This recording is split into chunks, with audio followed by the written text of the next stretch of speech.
tasnya nggak boleh ketinggalan pisan tasnya.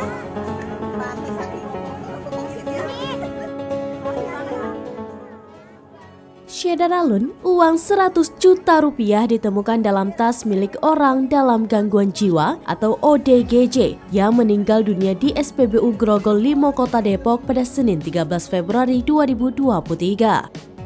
Pihak keluarga pun angkat bicara terkait asal-usul dari uang 100 juta rupiah yang disimpan oleh pria ODGJ yang diketahui bernama Minan. Keluarga pun berencana memakai uang milik Minan itu untuk biaya pengajian hingga disumbangkan ke anak yatim piatu. Minah, adik dari pria ODGJ tersebut menjelaskan bahwa uang Minan terdiri dari pecahan Rp2.000 hingga Rp100.000, namun beberapa lembar di antaranya rusak.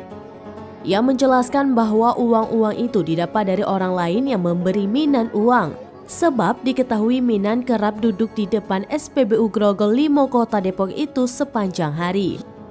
Minah pun menjelaskan bahwa Minan dikenal tidak pernah jajan, sehingga uang yang dikumpulkan tersebut awet, bahkan ada yang sampai rusak. Sementara itu Minah tidak mengetahui secara pasti sejak kapan kakaknya mulai mengumpulkan uang recehan tersebut. Namun ia memperkirakan bahwa Minan telah mengumpulkan uang itu sejak 20 tahun lalu saat ibundanya meninggal dunia.